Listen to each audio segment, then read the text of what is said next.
The massive doors of the Galactic Council chamber slid open with a deep rumble that echoed through the vast hall. Admiral Jake Morrison stepped inside, his polished black uniform a stark contrast against the alien architecture that surrounded him. The chamber was enormous, built to accommodate beings from 12 different worlds, each with their own unique needs and customs. Morrison walked slowly across the smooth marble floor, his boots clicking with each step. Above him, the ceiling, stretched so high, it disappeared into shadows. Massive viewing screens hung in the air, showing star maps and battle formations from across the galaxy. The air smelled strange here. A mixture of different atmospheres blended together to keep everyone alive. Dozens of alien representatives sat in their designated areas, each section designed for their specific biology. The Drekneri lounged on heated stone platforms, their reptilian scales glinting under the artificial lights. They were huge creatures, some standing over 10 feet tall when fully upright. Their leader, Commander Vexahol, watched Morrison approach with eyes that glowed like amber coals to the left. The crystalline Zephyrians occupied a section filled with harmonic resonators. They looked like living gemstones, their bodies catching and reflecting light in beautiful patterns. When they communicated, their voices sounded like wind chimes in a gentle breeze. But Morrison knew that beneath their beauty lay minds sharp as the crystals they resembled. The insectoid, Hive Queen Raksha, dominated the far corner of the chamber. She was massive, her chitinous body supported by dozens of legs. Smaller drones scurried around her, tending to her needs and carrying messages. Her compound eyes tracked Morrison's movement with mechanical precision. Other species filled the remaining spaces. The gaseous nebulae floated in containment fields, their forms shifting like colored smoke. The plant-like Verdani swayed gently. In their soil beds, their leaf-covered heads turning to follow the humans' progress. Each species represented billions of citizens and commanded fleets that could devastate entire star systems. Morrison reached the center of the chamber and activated the holographic projector built into the floor. The device hummed to life, displaying a three-dimensional map of the outer galaxy. Red markers indicated the locations of recent attacks, forming a pattern that made everyone in the room uncomfortable. Honored delegates, Morrison began, his voice amplified throughout the chamber. Thank you for allowing Earth to address this assembly. The situation in the Outer Rim has become critical.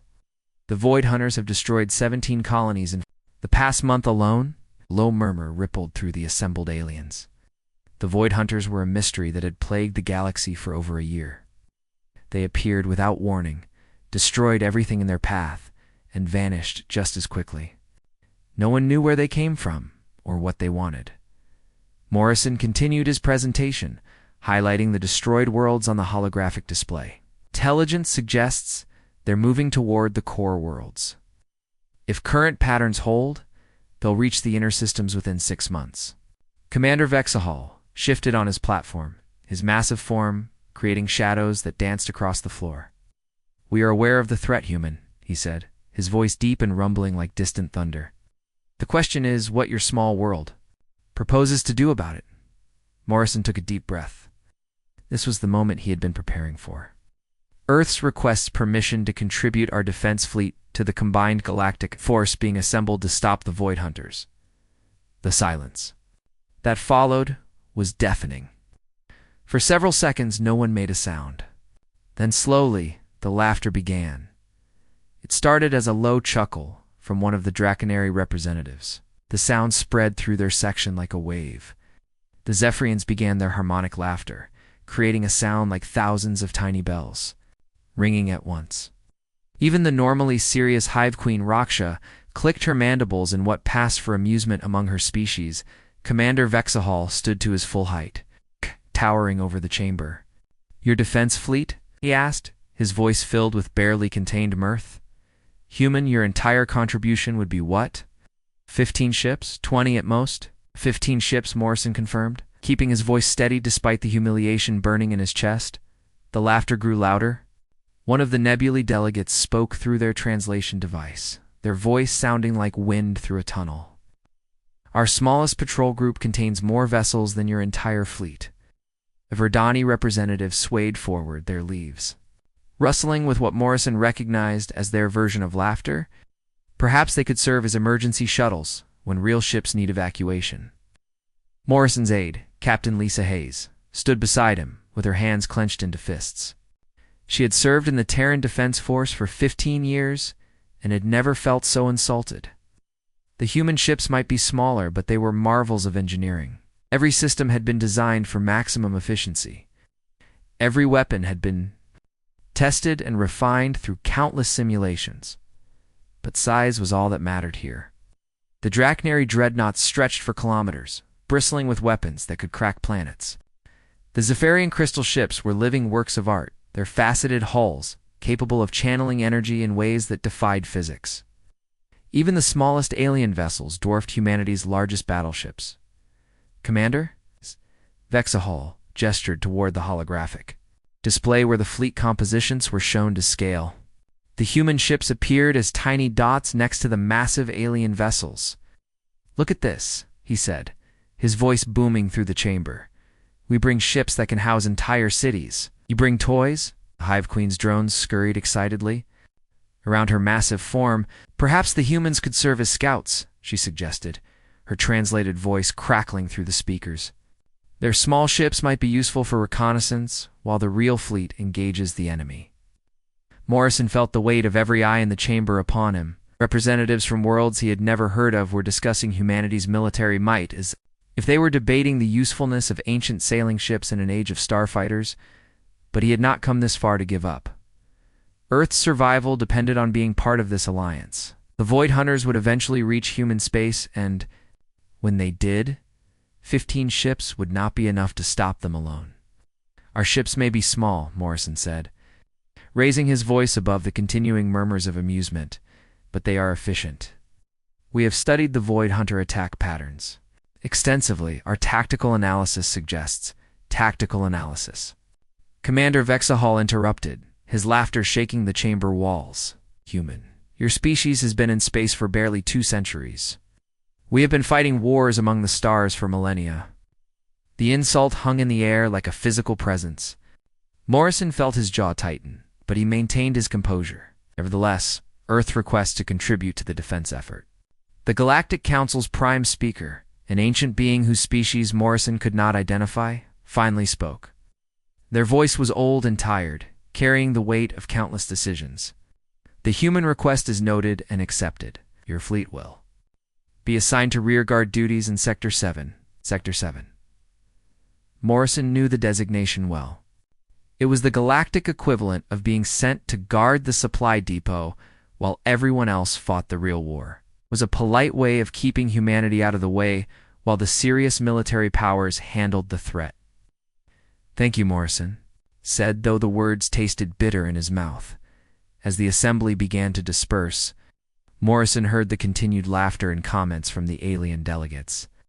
The humans and their toy fleet had provided entertainment for the day. Soon, the real warriors would show these Void Hunters what galactic military might look like. Captain Hayes moved closer to Morrison as they prepared to leave. "Sir," she whispered, "they have no idea what they're dealing with." Morrison nodded grimly. He was thinking the same thing, but not about the Void Hunters. The galaxy was about to learn something about humanity that their ship's small size had hidden from view. Sometimes the smallest packages contain the biggest surprises. 3 weeks after the humiliating council meeting, the combined galactic fleet assembled at Kepler Junction. The sight was unlike anything in recorded history. Thousands of alien warships stretched across space in perfect formation, their hulls gleaming under the light of distant stars. Captain Ben Carter stood on the bridge of the TFS Defiance, watching the massive display through the main view screen. His ship was one of 15 human vessels that made up Earth's entire contribution to the fleet. Compared to the alien giants surrounding them, the human ships looked like insects buzzing around sleeping elephants. Visual magnification on the Drachnary flagship, Carter ordered. The screen zoomed in on a vessel that defied comprehension. The Drachnary dreadnought was over 8 kilometers long, its dark hull bristling with weapons that could destroy moons. Thousands of smaller ships surrounded it like a protective swarm. The entire formation could have housed the population of a small city. Makes you feel insignificant, doesn't it, sir? Asked Lieutenant Commander Amy Rodriguez, the ship's tactical officer. She was reviewing intelligence reports on her personal tablet, her brow furrowed in concentration. Carter smiled grimly. Size isn't everything, Amy. Remember what they taught us at the academy? Scalpel can be more effective than a sledgehammer if you know where to cut. The human fleet had been assigned to the rear of the massive formation, supposedly for their own protection. Their orders were simple: stay out of the way and provide emergency support if requested. It was a polite way of saying they were not expected to contribute anything meaningful to the coming battle. But Carter had other ideas. While the alien commanders focused on positioning their massive fleets and coordinating their attack patterns, he had spent the past 3 weeks studying everything they knew about the Void Hunters. What he had discovered was troubling. Amy, bring up the tactical analysis on the Void Hunter attacks. Carter said. Rodriguez activated the holographic display in the center of the bridge. Data from 17 destroyed colonies appeared in the air between them, showing attack patterns, weapon signatures, and defensive responses that had failed. Look at this pattern, Carter pointed to specific data points. Every time the defenders used conventional tactics, they lost. The bigger their ships, the faster they fell. Rodriguez nodded slowly. The enemy seems to adapt to traditional military strategies almost instantly. But look at this anomaly from the Rigel 7 attack. She highlighted a section of the data that showed a brief moment where the defenders had gained an advantage. For approximately 4 minutes, a small patrol group managed to inflict significant damage on the Void Hunter force. What made them different? Carter asked. They were using mining equipment and civilian transports. Weapons and tactics the Void Hunters had never encountered before. But once the main military fleet arrived with standard battle formations, the advantage was lost. Carter studied the data carefully. His years of experience told him they were missing something important.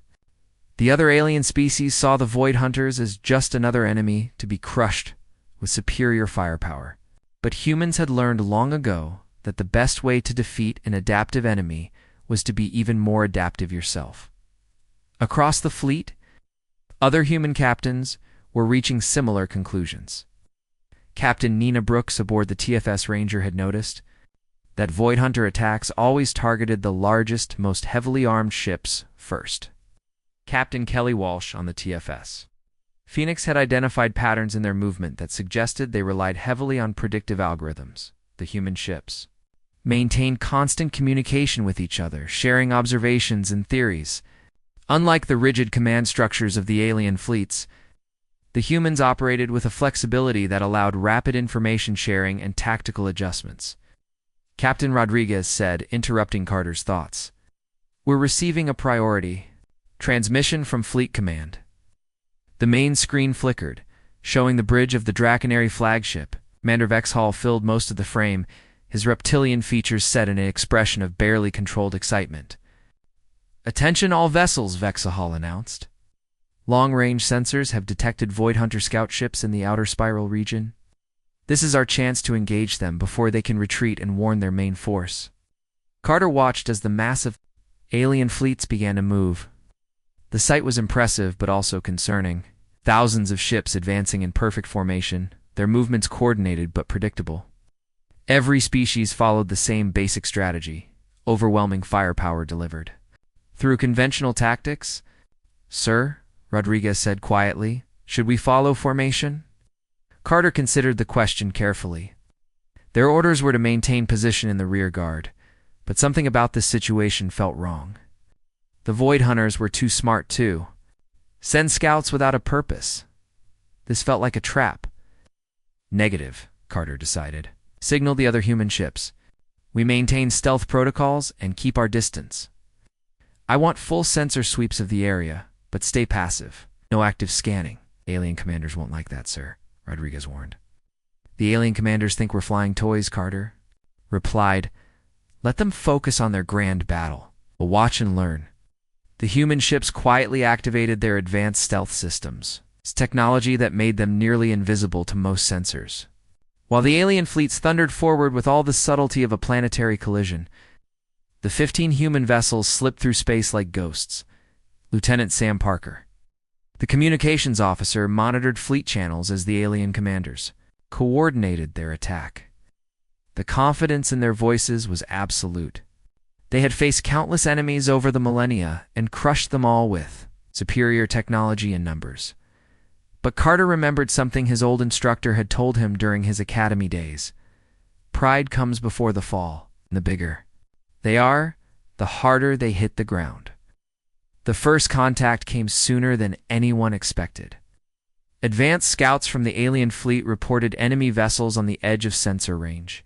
The Void Hunter ships were smaller than expected, roughly the same size as frigates, but there were hundreds of them moving in complex patterns. All ships prepare for engagement, Vexahall commanded over the fleet communication system. Target the largest enemy vessels first.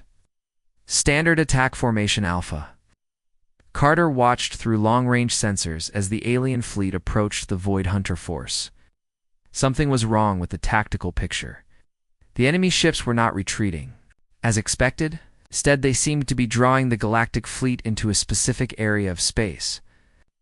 Amy, scan that region for anomalies, Carter ordered. Rodriguez worked quickly at her station. Hey, sir. I'm detecting strange energy readings throughout that area. It's like the space itself has been modified somehow. Before Carter could respond, the battle began. The first exchange of fire lit up space like a miniature star going nova. Massive alien weapons fired across millions of kilometers, their energy beams powerful enough to boil oceans. But something unexpected happened.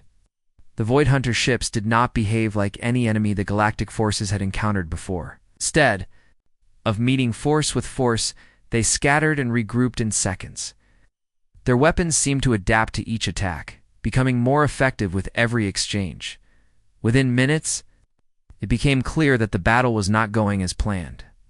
The first alien ship to fall was a Zephyrian crystal vessel, its beautiful faceted hull shattering under focused enemy fire. The sight sent shockwaves through the entire fleet. How is this possible? Rodriguez whispered. Watching the tactical display in horror, Carter gripped the arms of his command chair. They're learning. Every shot we take, every tactic we use, they're adapting to it faster than we can change.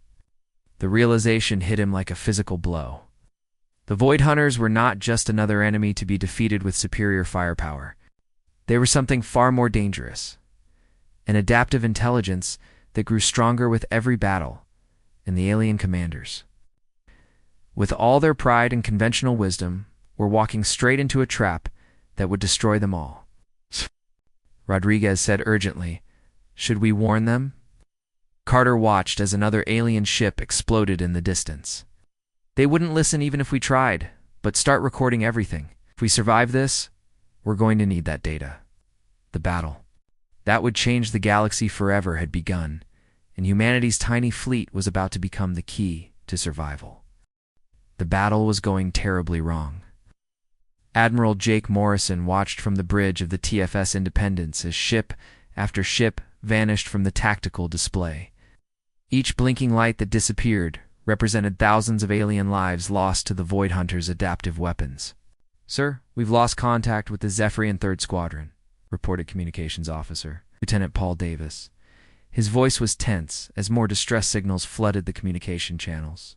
"The Drachnary flagship is requesting immediate support." Morrison studied the holographic battle display floating above the command table. What he saw defied everything he knew about space warfare. The Void Hunter ships were not just fighting back, they were learning and improving with every exchange of fire. "Look at this pattern," he said to his tactical officer, Commander Sarah Walsh. "Every time our allies fire their main weapons, the enemy response gets more accurate. They're analyzing our weapon signatures in real time." The proof was right there in the data. The first Drachnary energy blasts had missed their targets by hundreds of kilometers. But with each shot, the Void Hunters had adjusted their defensive positions. Now they were dodging attacks before the weapons even fired, as if they could predict exactly where the energy beams would strike. Captain Nina Brooks aboard the TFS Ranger had been monitoring enemy communications frequencies. What she discovered made her blood run cold. "Admiral, you need to hear this," she transmitted to the flagship. "The Void Hunters are sharing tactical data across their entire fleet instantly. When one ship learns something, they all learn it." Morrison nodded grimly. It explained everything. The enemy was not just a collection of individual ships, but a single learning organism spread across hundreds of vessels. Every mistake the Galactic fleet made taught all the Void Hunters how to be more effective. The situation grew worse by the minute a massive Verdani bioship over 6 kilometers long suddenly stopped firing. Its living hull began to change color from healthy green to sickly yellow. Within seconds, the entire vessel cracked apart like a dying tree, its crew of 50,000 lost in the vacuum of space. "What happened to the Verdani ship?" Morrison demanded. His science officer, Dr. Karen Mitchell, worked frantically at her. "Station, sir. The Void Hunters appear to be using some kind of quantum resonance weapon. It disrupts large-scale energy systems by overloading their power cores." The terrible truth became clear. The bigger the ship, the more vulnerable it was. To the enemy's adaptive weapons, the massive alien vessels that had seemed so powerful were actually giant targets, their size making them easier to destroy rather than harder. Commander Vexahal's voice crackled over the fleet communication system, his usual arrogance replaced by panic. "All ships fall back to defensive formation beta. Repeat, all ships fall back immediately." But falling back was not going to help. The Void Hunters had already learned how to counter every standard defensive formation the Galactic forces could deploy. The retreat quickly turned into a rout as more ships fell to the adaptive enemy weapons. Morrison made a decision that would change everything. "Signal Captain Carter on the Defiance. Tell him to prepare for immediate deployment, sir." "Commander." Walsh looked confused. "Our orders are to maintain rearguard position." "Our orders were written by commanders who didn't understand what we're facing," Morrison replied. "You're receiving this transmission?" Captain Ben Carter's voice came through clearly from the Defiance. "Loud and clear, Admiral. We're ready to move." "The alien fleet is falling apart," Morrison explained quickly. "Their weapons and tactics are too predictable. The enemy learns and counters everything they do. We need to try something different." Carter had been waiting for this moment. "Understood." "Sir, all human ships, prepare for combat deployment. Activate stealth systems and scatter formation echo." The 15 human ships moved like nothing the Void Hunters had encountered before.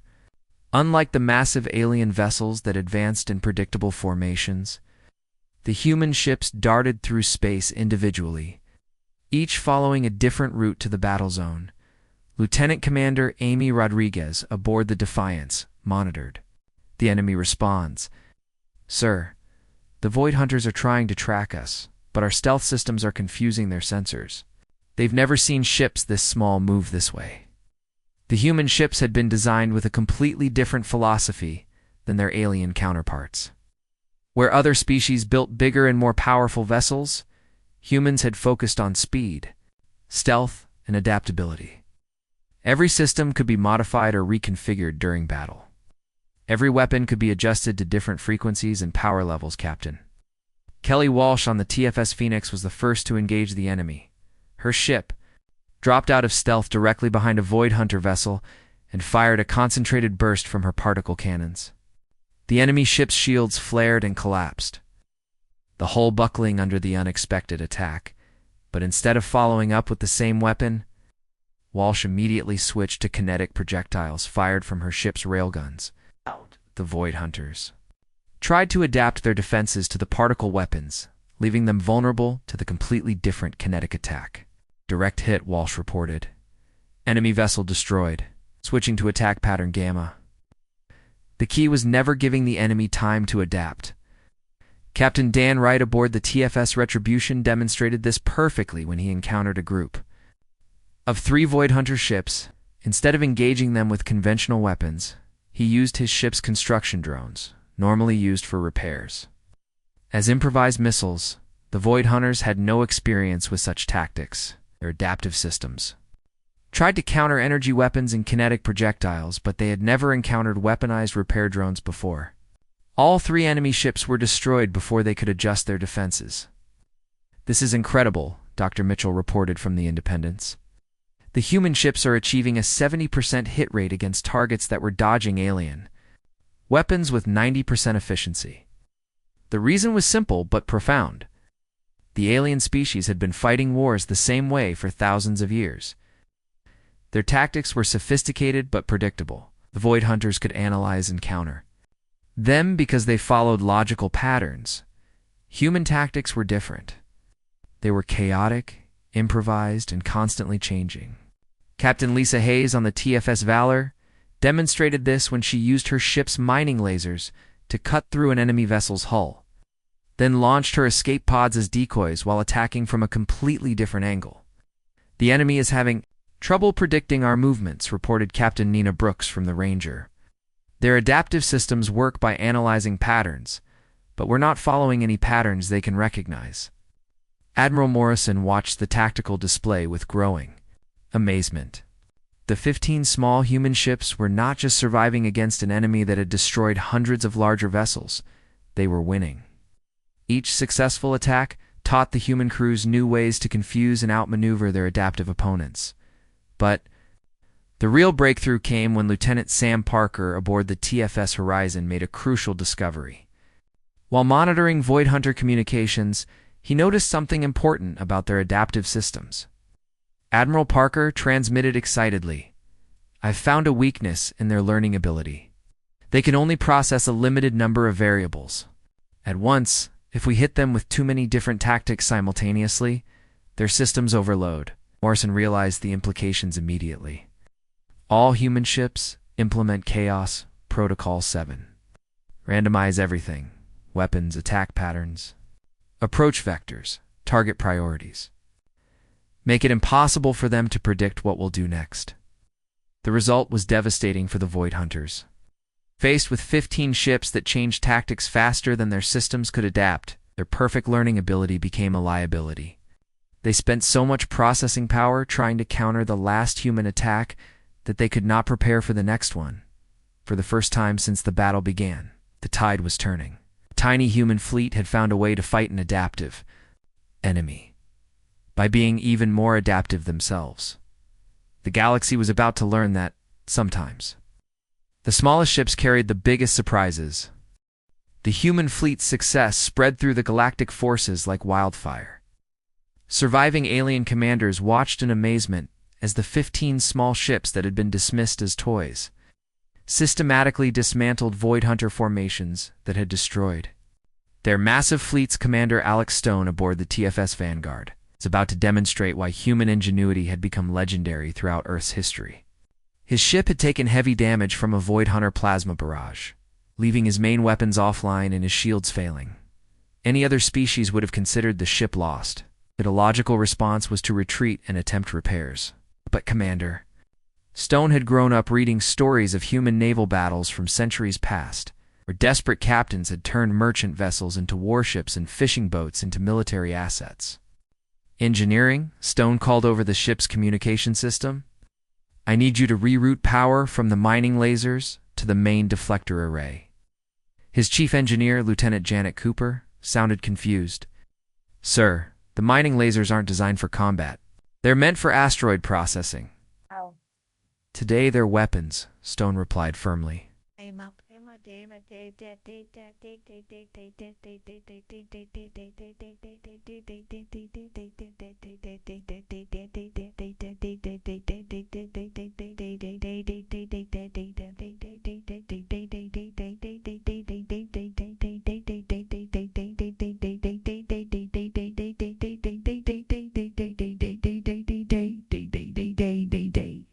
"Today they're weapons," Stone replied firmly. "Today.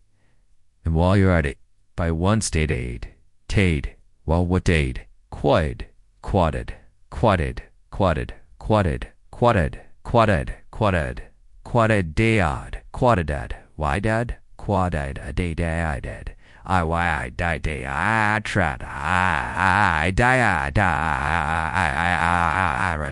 The TFS Vanguard limped toward a massive Void Hunter battleship that was coordinating attacks on the remaining Zephyrian vessels. Oh.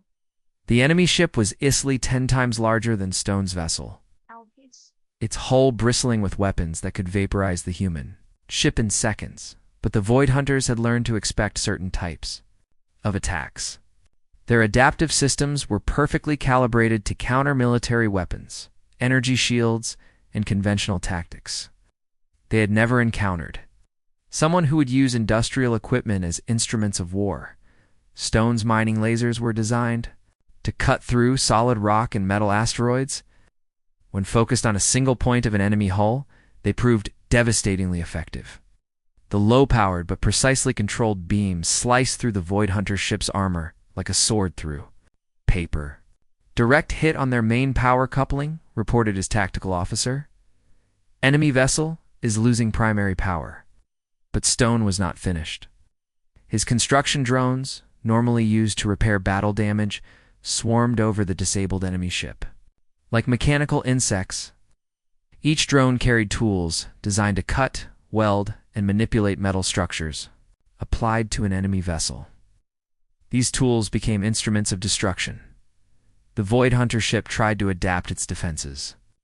But how do you counter repair drones that are tearing your hull apart from the inside? Their weapon systems, designed to target incoming missiles and energy beams, could not lock onto targets that were already attached to their own ship.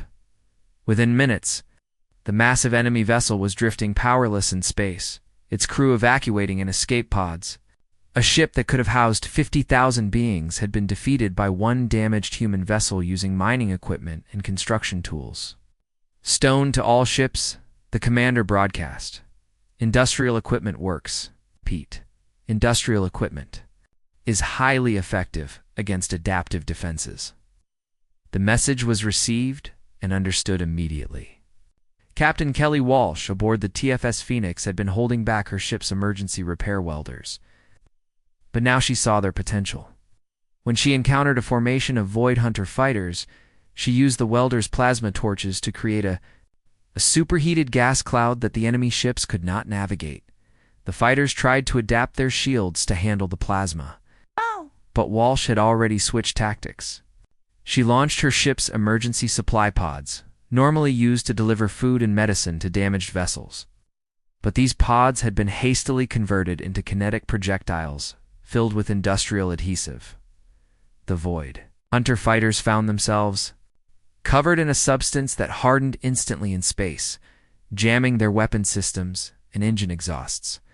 Unable to maneuver or fight back, they became easy targets for Walsh's conventional weapons.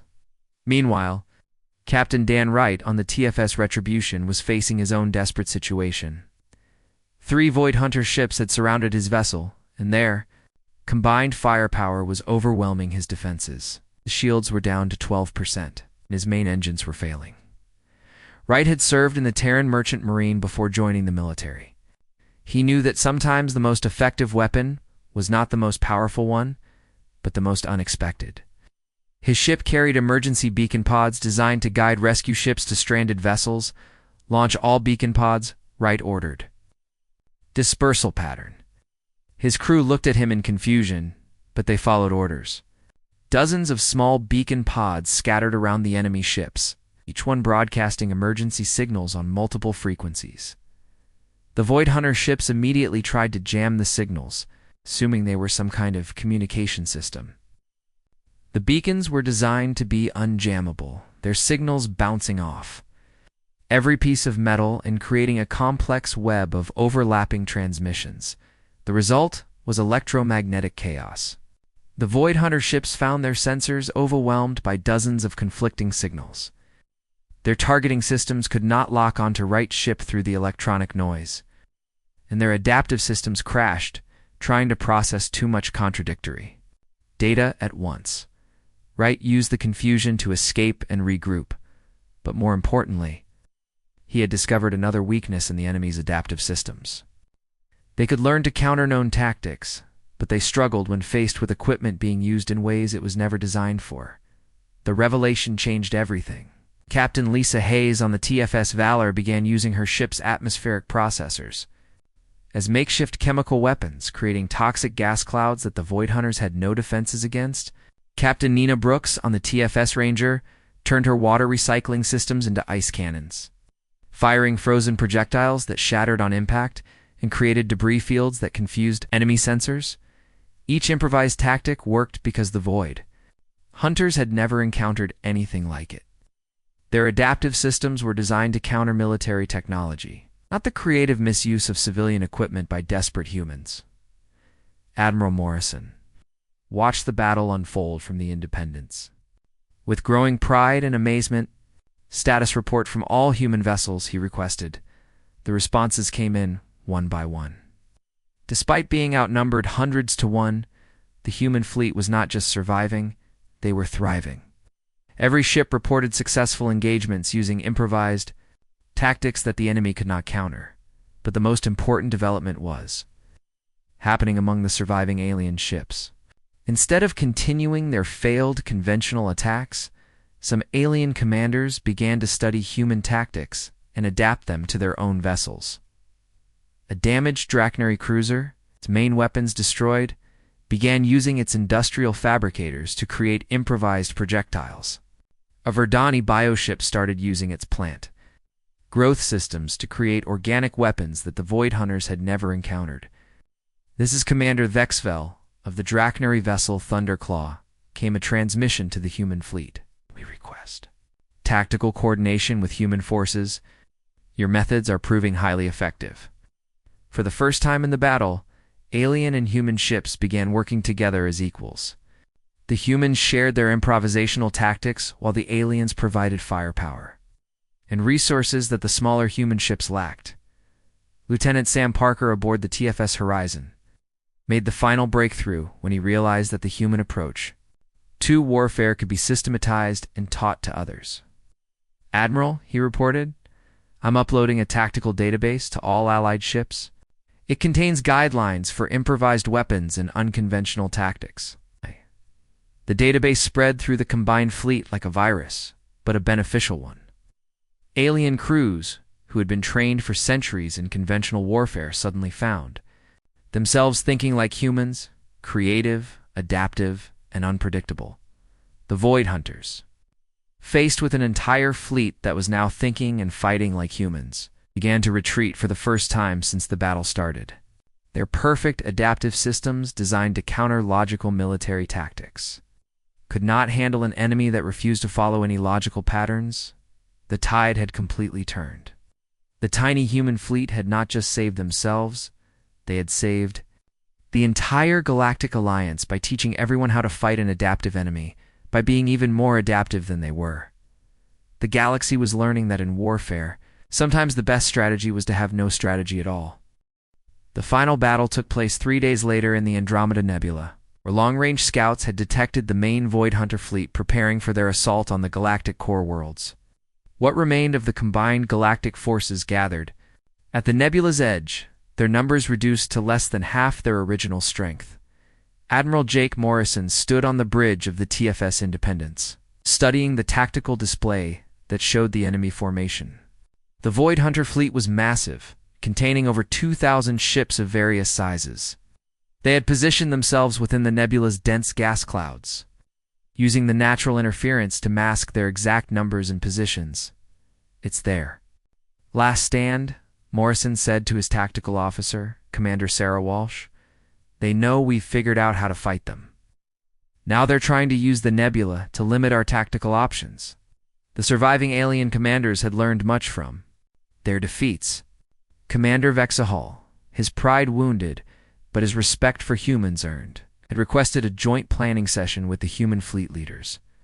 For the first time in galactic history, alien and human officers worked together as equals.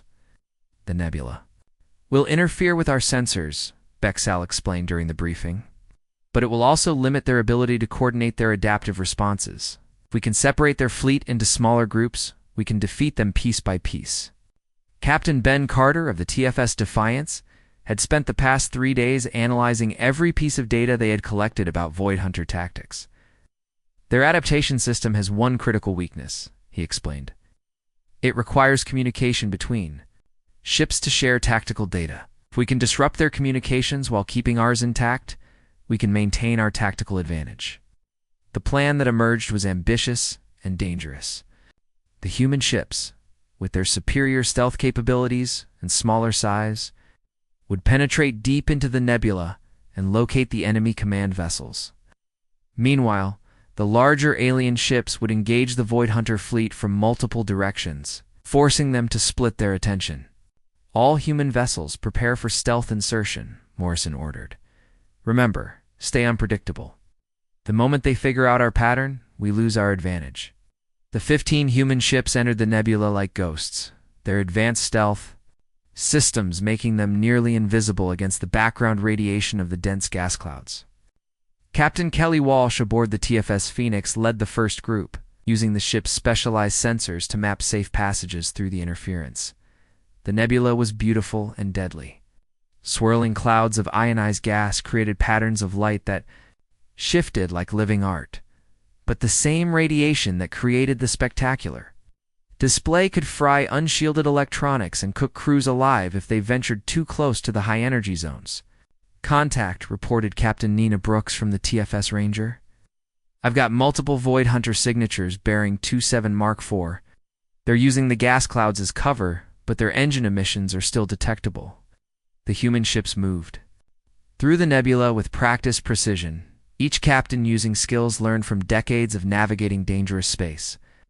They had trained in asteroid fields, solar storms, and radioactive debris zones. The nebula was just another challenging environment to master. Captain Dan Wright, aboard the TFS Retribution, made the first strike. His target was a Void Hunter communications relay ship, identified by its distinctive energy signature. Instead of using conventional weapons, Wright had loaded his torpedo tubes with modified sensor probes that would attach to the enemy hull and broadcast jamming signals. "Direct hit," Wright reported. "Enemy communications are disrupted in this sector." The tactic worked perfectly. Cut off from the central command network, the isolated Void Hunter ships reverted to individual action protocols. They were still dangerous, but they had lost their ability to share tactical adaptations across the fleet. Other human captains followed Wright's example. Captain Lisa Hayes used her ship's emergency repair drones to attach jamming devices to enemy vessels. Captain Alex Stone employed his mining lasers to cut through communication arrays with surgical precision. As the Void Hunter communications network collapsed section by section, a perfect adaptation system began to fail. Ships that had learned to counter human tactics in one part of the nebula could not share that knowledge with vessels fighting in other areas.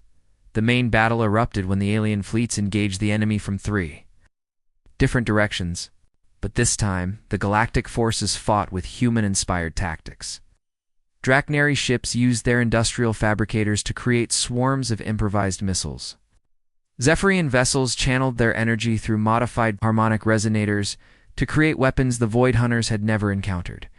"The enemy is fragmenting," reported Dr. Karen Mitchell from her sensor station. "They're trying to adapt to multiple different tactics simultaneously, but their systems can't handle the complexity." Admiral Morrison watched as the battle raged across dozens of sectors within the nebula. Each human ship operated with complete tactical freedom while maintaining perfect coordination with their allies. It was a level of flexible command that amazed the alien officers. The turning point came when Lieutenant Sam Parker aboard the TFS Horizon discovered the Void Hunter flagship hidden deep within the nebula's core. The massive vessel was over 5 kilometers long, its hull covered in communication arrays that linked it to the entire enemy fleet. Admiral Parker transmitted, "I've found their central command ship. If we can disable it, their entire coordination system will collapse." Made the decision that would end the war. All human ships converge on Parker's position. "We're going to take out their flagship." The final assault was a masterpiece of human tactical thinking. Instead of attacking the massive enemy ship directly, the human fleet used every unconventional weapon and tactic they had developed. Mining lasers cut through communication arrays. Construction drones attached jamming devices to critical systems. Emergency beacon pods created electromagnetic interference that overwhelmed enemy sensors. Captain Carter led the final attack run, his ship dancing through defensive fire that would have destroyed vessels 10 times larger. The TFS Defiance swept past the enemy flagship, its improvised weapon systems striking at carefully chosen targets. The result was spectacular. Cut off from its fleet and unable to coordinate defenses, the Void Hunter flagship began to lose power. Secondary explosions rippled along its hull as system after system failed. Within minutes, the massive vessel was drifting powerless in space. Across the nebula, Void Hunter ships began to surrender or retreat as their command structure collapsed. The enemy that had seemed unstoppable was finally defeated, not by superior firepower, but by superior thinking. The journey back to Galactic Council space was very different from the earlier deployment. The human ships, once dismissed as toys, now led the combined fleet in formation. Alien commanders who had mocked Earth's contribution now sought advice from human tactical officers. When Admiral Morrison returned to the council chambers to deliver his after-action report, the vast hall was silent. The same alien representatives, who had laughed at humanity's offer, now listened with respect as he explained how 15 small ships had saved the galaxy. Commander Vexahall rose from his platform, his massive form no longer seeming intimidating but somehow diminished. "Admiral Morrison," he said formally, "the Drachnary Empire requests that Earth be granted full military partnership status in the Galactic Alliance." The motion passed without a single opposing vote as the human fleet returned to Earth. Captain Carter reflected on what they had accomplished. They had proven that in space warfare, intelligence and adaptability mattered more than size and raw power. The galaxy had learned to respect the tiny ships that carried the biggest ideas. Construction had already begun on new human-designed vessels, but they were not larger ships. They were smarter ones, incorporating lessons learned from the war. And across the galaxy, alien species were eager to learn from the humans, who had taught them that sometimes the smallest packages contained the greatest surprises. The age of the battleship was over. The age of the thinking ship had begun.